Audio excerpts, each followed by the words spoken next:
I do have that sugar craving.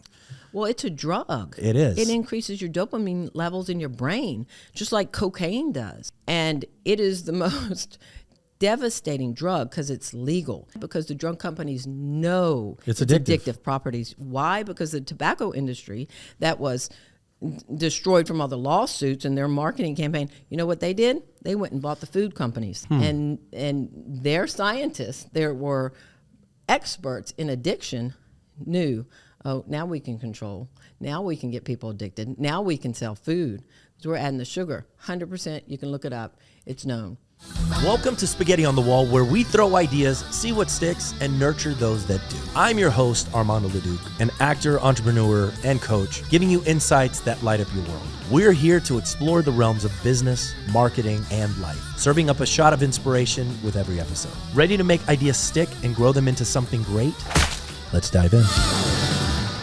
Good morning, good afternoon, and good evening, depending on when you are consuming this podcast. And Zedlitz, the skin doctor, skin boss. The skin boss is in the house, everybody, with Z Dermatology. Super happy that you came today. We're going to get all the ins and outs of skincare, why diet matters with skincare. Do you drink alcohol? I do. Okay. I don't like the taste. Is it good for your skin or not? Heck no. It's bad, right? Heck no. It's Heck terrible. yes. It is bad. It's bad. Thank you for having me. But is there a certain alcohol that you can drink that's better for your skin? Well, alcohol is sugar to your body. It's sugar and it's toxic to the liver over time with enough. And you can tell on your skin after you've had a night of drinking, when you look in the mirror the next day, how do you look? Like death. Yeah, it doesn't look so. Yes. And over time, it affects not only your skin, but your internal organs. So no, it's not good for you. Occasionally when I drink, again, I do socially because I don't like the taste. Sure. But there is a sugar-free, this is an advertisement here, but there is a alcohol sugar-free sweet tea flavored vodka called Firefly. Oh, I know Firefly. Firefly sweet tea sugar-free versions called Skinny. And so I partake in that because it tastes like iced tea. So I can do iced tea. Add a little Crystal Light lemonade in there. Not the best because it's preservatives and it's food dyes and coloring. But if I have to, I will drink that. That's what you're going to do. Yeah. And look, it's Louisiana, so drinking is part of the culture here. Yes. So talk to me about how you got involved in being a doctor of skin, the dermatologist. Well, I actually was a doctor of emergency medicine, and I did that for many years. Oh, wow. That was what I first did. I had an interest in dermatology prior to becoming an emergency room doctor, but I thought I would be bored. I didn't think that my interest would be enough for me. I love procedures. I liked action. I wanted to do things. And, they say when you do things with your hands, that's the most rewarding career, right? So I got to do that in emergency medicine. But then after a few years, the burnout rate is high in ER doctors. I bet. Very high. After 3 years, it's tough. And then because if you're a compassionate person and a physician, you feel their pain. And so after you tell someone, that they've lost a child, or that, you're the woman that you have loved for 50 years and been with is no longer with us. I brought those things home with me. And so I decided after Katrina, actually, when a lot of the training moved to Baton Rouge, an hour north of New Orleans, that I would go back to school to be a dermatologist because I could do it forever, really, till I'm 80. Most dermatologists do not retire until they're in their mid-70s. Sure. And it's fun, and it's not life and death every day. Yes, there are some bad skin diseases. Yes, there is melanoma skin cancer that kills, but overall, it's a good, fun field. And then with the advent and progression of laser technology, which is what I love and my specialty, I was able to really be hands-on and do a lot of procedures and change people's lives via laser procedures. So that's how I got into it. And I taught laser at LSU for 5 years, and I just enjoyed teaching and what you can do to help people be more confident. When they look in the mirror and they like what they see, they're more confident. And I get to do that every day, and I love it. That's awesome. Yeah. So that gives us a little backstory. Yeah. And so now you're working, is it like a med spa that you have? No, it's a clinic. Okay. It's a clinic, and I do, it's different because I don't take insurance. So I don't see a lot of the run-of-the-mill dermatology stuff, but I still take care of it. If my patients want me to take care of it, I'll take care of it. But I don't do surgeries as much in the traditional sense as far as skin cancer surgeries and that, because I don't take insurance. Gotcha. So I don't do as much of that. But my daughter does. She's actually a Mohs surgeon in Nashville. So she's taken over that part. I get to live vicariously through her surgeries. But so it's not the traditional dermatology clinic, but I pretty much handle everything. Cool. Yeah. And so are you doing injectables? Very much so. I do a lot of injectables. I'm the biggest user of some of these injectables in a 5-state area. So I do it every day, all day long. What are you got Botox? Well, yeah, so there are many different Botox products. So Botox, Dysport, Xeomin, Jeuveau, MyoBlock. There are many different ones. Did you say MyoBlock? MyoBlock. Oh, MyoBlock. Myo, like muscle block. There are many different ones. They really all do the same thing. They're just different companies and marketing, but they all do the same thing. So yes, we do that. And filler injectables. So what is that? Fillers replace volume where you've lost it in your face. So and there are different types of fillers. Some are more permanent. We don't do that as much anymore as we used to do in the past, although I have done it. They are like hyaluronic acid. What is hyaluronic acid? It's like a clear jello substance. It's a long-chain sugar molecule that we all have in our skin, but you can accentuate some of the areas that you have lost that volume. So under the eyes can be a little, instead of having a shadow, it can look a little younger and more youthful. In the cheeks or in the jawline for men, because a strong jawline is more masculine, more deemed more handsome in the men, so accentuating the jawline. Another type of filler is calcium hydroxyapatite, or Radiesse. That's a little more viscous and more robust, and so that's what I build jawlines with. There are, and they all biostimulatory, so they all stimulate your skin cells to make more collagen. And some, like Sculptra, does it in a more long-acting way. So it's kind of like an artist. I am an artist, and I get to use different palettes, different tools to sculpt, and so I love doing that. When you see a guy like Mickey Rourke, right, who just like has gone off the deep end in that way, what did he allow done to his face to look like that? So I don't specifically know that face, but I know faces like that. Right. And you wonder, because they started off with their uniqueness and their look, and then they've totally changed their look, and it's not them anymore, and it's not better. It's just different. Right. And Kenny Rogers comes to mind, and he was a handsome guy, and I think I would have rather him without having any surgery. Sure. So we can all think of people that we know that have done something, and it's not better. Right. And I think, well, it's not a cost issue usually. So did they just not seek out the right provider? Well, maybe, they're a friend of a friend. Oh, I know somebody who'll take care of you. Do your research. Yes. See before and afters. You want a natural look. I don't care what you have done. It has to be a natural result. Yeah. If it's not a natural result, who wants it? I don't want it. And most of my patients don't want that either. Yeah. So I'm not sure. Bad advice, a bad referral, too much. What happens if they're like, so maybe that's it, right? Like they start here and then they're like, well, I don't really like that. And then they keep going and then they keep going and they keep. Yes. I counsel patients all day, and I say no many times during the day. No, because that won't look natural. No, that'll be too done. And I counsel patients to, when you look in the mirror, see yourself through rose-colored glasses, because that's how other people see you. And don't be so critical of yourself. And so, and that's hard sometimes. So I always, when I see a patient for the first time, I always say, whatever I see about them that I like the most, it's the most positive, I say that. Because so many times we meet people and we think something positive, but we don't say it. And you never know. That may be the only positive thing they hear all day. So I've learned to say it. And especially in my field, it's important because they need to know, oh, yeah, that is nice. I do like that about me. So I try to accentuate the positives about people. That's awesome. I don't remember the last time I got. When did you get complimented last, Wilson? Lord knows. Yeah, you're right. Nobody, The well, you positivity. have a great beard and great eyebrows. You. And a wonderful nose, the Roman nose. All right. There you go. There you go. All right. Thank you guys so much for being on the show.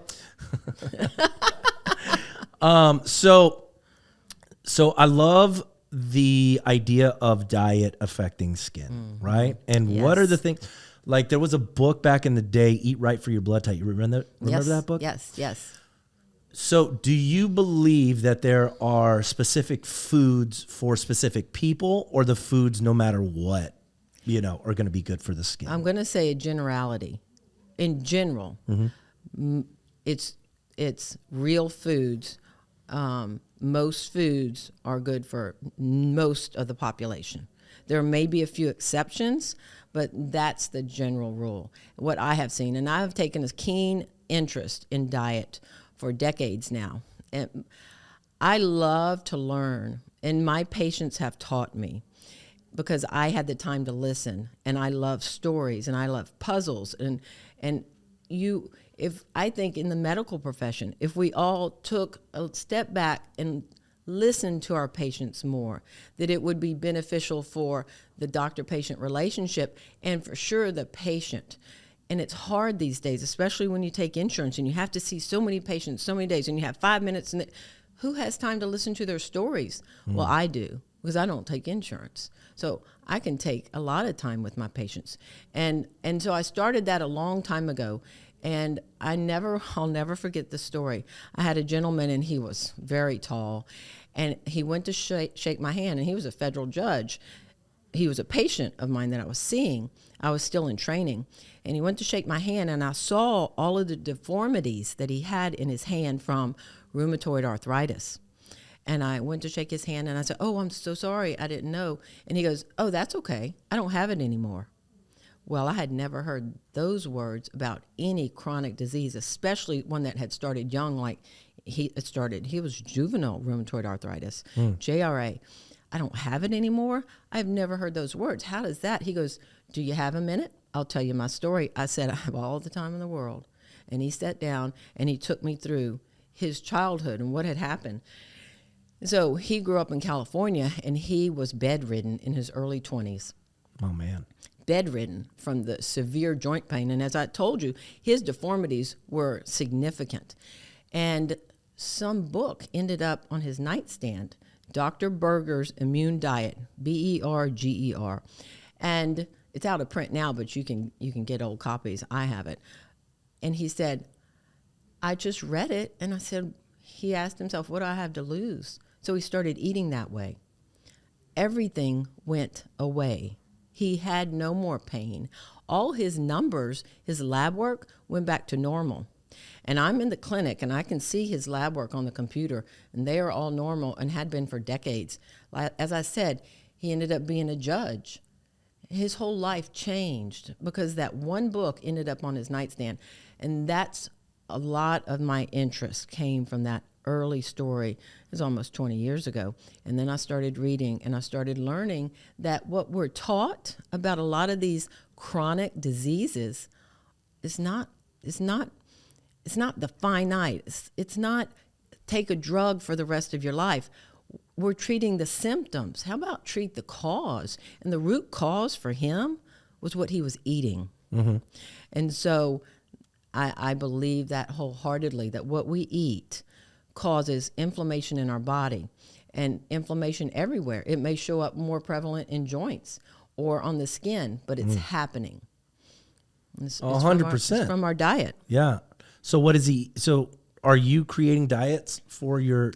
I talk about diet every day with my patients. If they want to learn, or if they want to, some people, they don't care. They don't want to learn. Just give me some Botox or filler or do this laser procedure. Okay, I'll do that. Right. But if you want to delve in a little deeper and you want to know the reasons that may be happening and what you can do to change that in your diet, I will talk to them about it. And so I do every day. I mean, for me, I eat very, very low sugar. That's carbohydrates or sugar. Mm-hmm. So I eat, some days I don't eat any carbohydrates, but I'm under 20 a day. And my inflammation, backstory for me, I used to have severe arthritis. If I could tell you the joints that weren't involved more than I could tell you the joints that were involved. And I actually was on a biologic drug for a while. And it helped, but I finally got to the point was, do I want the biologic drugs decrease your immune system? Because your immune system is hyperactive. It's your immune, it's an autoimmune response. Your immune system is hyperactive. Why? It's from the foods we eat. So I had to decide, I'm going to change the way I eat, because I knew the evidence. I had spoken to my patients. I have read, but everyone has to get to the point in their life where change is comfort zone, and being in the status quo is comfortable. But when you're in enough pain that it makes it uncomfortable enough that you're going to make a change, that's when you make the change. So for me, it was uncomfortable enough, and I made the change in my diet. And that was probably 5-7 years ago now. I don't take anything for pain. I don't have arthritis anymore. So unless I cheat on the way I eat, if I have a piece of cake, like my husband's birthday was recently, and I had a piece of cake, well, I had some back pain for 3 days afterwards from that one piece of cake that I ate. Yes. So, and he goes, I'm sorry, I feel like I'm the cause. I said, no. I said, it's just not worth it to me. It's just not worth eating that sugar. And I am more... I react more sensitively now because I haven't been on sugar for so long. But if you're taking some every day and you're eating a little bit every day, your body gets used to that baseline inflammatory state. Right. And you don't notice it as much. But once you're off of it, and it shows with a vengeance. And so that's me. Yeah. Yeah, I noticed that with alcohol, so I stopped drinking about a year ago. But like now when I take a drink, it's just like massive effects. Yes. The side effects are like just blatant, and I'm like, oh man, now it's not even worth it. Yes. Like not even having a good time. But I do have that sugar craving. Well, it's a drug. It is. It increases your dopamine levels in your brain, just like cocaine does. It is a drug, and it is the most devastating drug because it's legal. In the food industry since the 1970s, it used to be in 25% of the foods that we eat, 25%. Now it's approaching 80%. Wow. 80%. Why? Because the drug companies know it's addictive properties. Why? Because the tobacco industry that was destroyed from all the lawsuits and their marketing campaign, you know what they did? They went and bought the food companies. Did they? They went and bought the food companies. And their scientists, there were experts in addiction, knew, oh, now we can control. Now we can get people addicted. Now we can sell food. So we're adding the sugar. 100%, you can look it up. It's known. So that's the whole, I could go on a lot about the food industry. Maybe we'll do that on another podcast. Sure. But I eat clean. What does that mean? I try and eat clean. I cook a lot at my house. I prep for the week. If I eat eggs and butter and special types of milk, because some milk can be inflammatory for some people, and it's usually the A1 protein in milk. So there's a milk called A2 that only has the A2 protein in it, and it's all over now. Oh, really? Yeah. It comes in a red carton, and it says a big A2 on the label. And it used to be harder to find 5 years ago, but it's everywhere in every grocery store I go to now. What about almond milk? No. No. No. Nope. Don't drink the almond milk. No, sorry. Oat milk, nope. Really? No. Soy milk out? Absolutely out. You Really? want regular whole milk. Your body craves that fat. Your brain cells are made up of fat. You want the fat. Your hormones, all of our hormones in our body are made from fat, from cholesterol. You want that. Huh. Yes. So I should not be eating the almond milk. Nope. You want regular milk. Regular I call that milk nut with juice. with Quit the nut juice. Don't drink the nut juice. No nut juice. Okay. All right. A2 protein. A2 milk only has the A2 protein in it. And a lot of people who have dairy sensitivities, it's from the A1 protein in the cows. And over in Europe, most of the cows only have the A2 protein. There was something that happened over time and cows started making the A1 protein. So it's interesting. A lot of times when you go over to Europe and you can drink the milk there and you're fine, it's because it doesn't have the A1 protein. And the cheese is Made also made from that. Yes. That's why when you go to Europe, you feel better when you eat. Mm-hmm. A lot of the things, a lot of the breads you can eat over there. If you have a quote-unquote gluten sensitivity, gluten is a lectin. There are many forms of lectins. Gluten is just one of them. But the way they process the breads, in Europe, they're not going to sell you any day-old bread. They throw that away or they give that. You will not be able to buy day-old bread. In our grocery stores, the bread's out for a week. Yeah. And that's fresh. Like, you're right. Yes. It has all the preservatives in it. Not in Europe. So we got to stay away from preservatives. 100%. 100%. If you put food on the counter and it's still good a week later, that's not a good thing. Please throw it away. That's really not real food. If you like bleached flour, just regular white flour, bleached. If you put that on the street, ants, like by an ant colony, they're not going to eat it. It's not real food. Every nutritional value has been stripped away from that food. Right. So they have to enrich it because they've taken everything out. So enriched, whatever, means they've stripped all the nutritional value out. So they had to put something back in. That's what enriched means. And that's not good. Nope. So beef, like I go and buy meat. I buy a big roast or a big beef tenderloin or a big sirloin shoulder, and then I cook that at home because I know what the sauce is, or I know what's going in it. When you order a steak at a restaurant, you don't know everything that's been done to it or the sauces that have been done to it.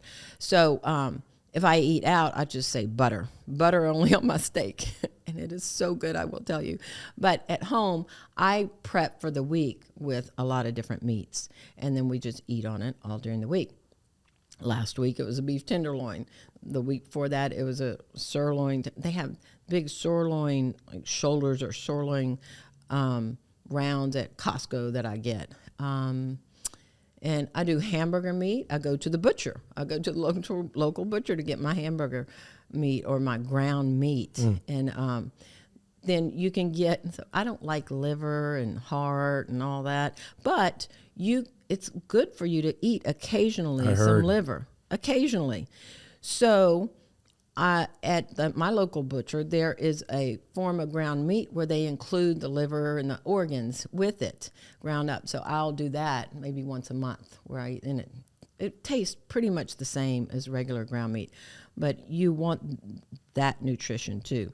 They say that if you were to eat a cow, one whole cow, and it has that liver, that's the amount of liver ratio you need to eat based on if you ate the whole cow.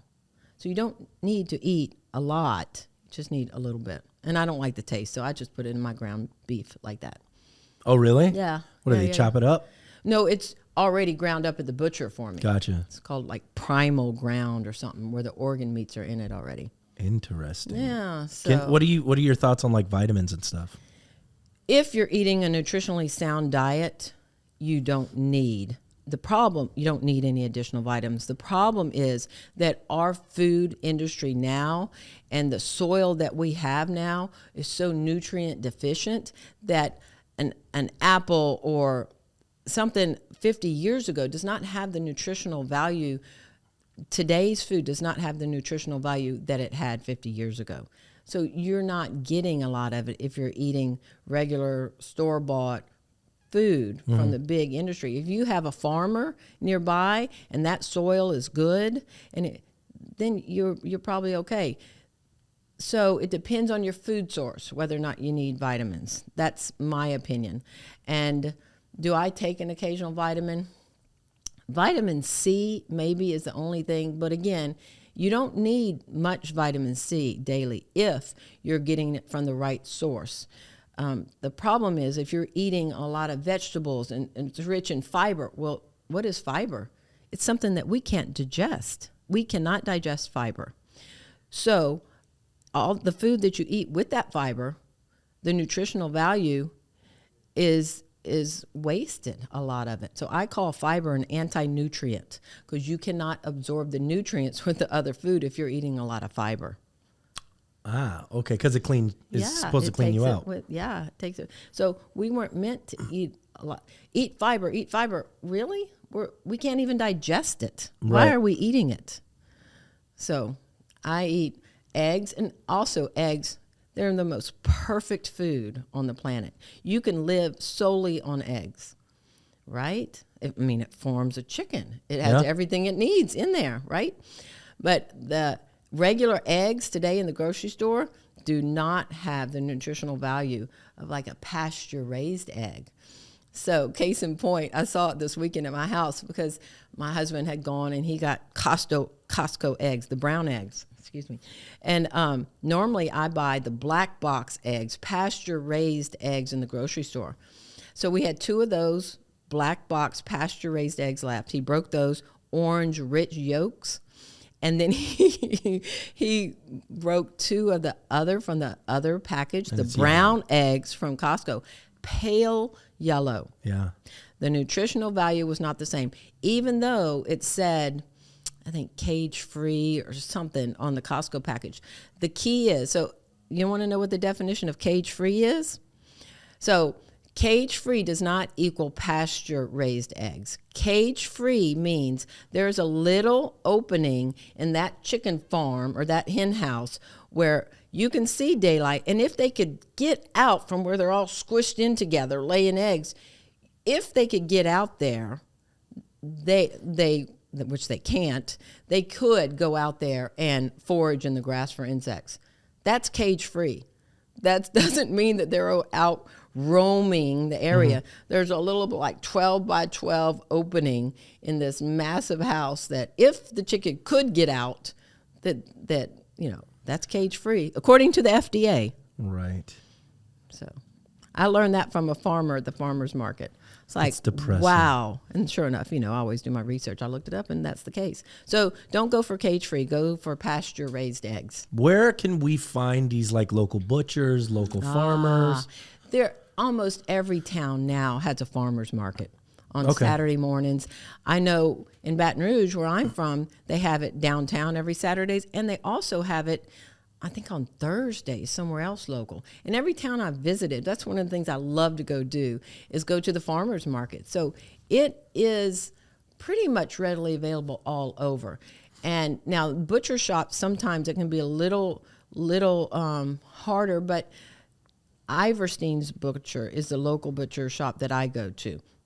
And, if some people, like I have some family in Texas, and you can order a whole cow, and if you have enough freezer space, or split it with someone and get it from the local farmer and take it to the butcher, and he'll slice it up for you in whatever cuts you want. So you can find sources. You can also I have had meat shipped to me from farmers in Montana, so you can do that also. And that's really, you can have monthly shipments.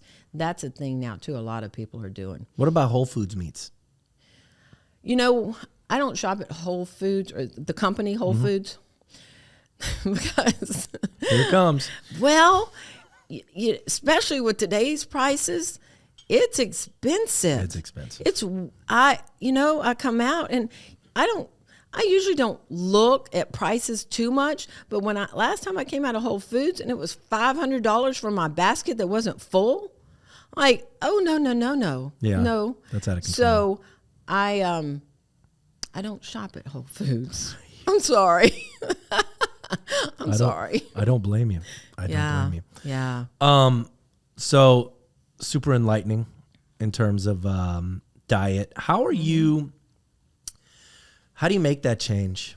Like, how do you, start to incorporate that stuff? Yeah. Again, you have to feel, and when you're young, you can take these insults, with the sugar and the alcohol and the sun exposure, and you're still looking good and you're not really feeling it too much. Yeah. But you don't know how good you could feel if you weren't taking in all that extra processed foods and sugars. And God forbid you're eating fried foods and the vegetable oils. Don't get me started with that. The whole vegetable oil industry. What? Vegetable oils used to be used to lubricate machinery, and somehow they got us thinking that that's a good thing. Corn oil. Heck no. Corn is one of the most inflammatory things you can put in your body. And so, okay, if you love fried foods and you want something fried, how about tallow, beef fat? Find it and fry it in tallow. There is a Buffalo Wild Wings. If you want to go out and splurge, they fry their wings in tallow or beef fat. Oh, really? Yep. So if you want to go and splurge, Buffalo Wild Wings. Is that why they call it Buffalo Wild Wings? I have no idea. Interesting. But that's a fact. What about air fryers? Are air fryers okay? Sure. I use that. And I do not a lot, but yeah, that's fine. Absolutely. That's good to know. Yeah. Look, I can go on and on about diet, and y'all should absolutely change your diet and eating habits. I'm drinking my coffee with I call it my bean soup, but I have the sugar French vanilla, which is just terrible. The sugar. It's terrible I know. for me. I know. Your body gets used to it. It really does. And it stimulates the centers of your brain that are pleasure centers, and that dopamine is increased. And so it's a drug for sure. Yeah. So it's just a legal drug. How do you start to eliminate it? So you have to be educated. You have to know what it's doing to your body. And so for me, I want to live a long, healthy life. I don't want to be in my 70s and 80s and just slowly decline. And I want to be vibrant and playing with my grandkids and out riding and bicycles or horses and I love to whitewater raft. I want to be active. Yeah. And if you're eating a lot of processed foods and sugars, that won't be you. No. You will live a shorter life, and it will not be a healthy life. They talk about health span versus lifespan. I want a healthy long life. I just don't want to live to be old. I want to enjoy my last half of my life. And so you have to educate yourself, and you have to get to the point of you can see a difference. So I always say, just try it for 2 weeks. If you feel worse, go back to the way you were eating. What do you have to lose? Just like my patient told me, the gentleman with rheumatoid arthritis, he said, what do I have to lose? He was bedridden. He actually wanted to kill himself. He was miserable in his life. Right. So he started eating that way. And lo and behold, his whole life changed. So that's what I say. I say, do it for 2 to 4 weeks. See how you feel. If you don't feel any better, go back to the way you were eating. Again, what do you have to lose? You could feel a lot better. Sleep better, mind fog is gone, clarity of thought, a lot of benefits, a lot more energy, energy. 100%. And thanks so much for being here. Tell the folks where they can find you.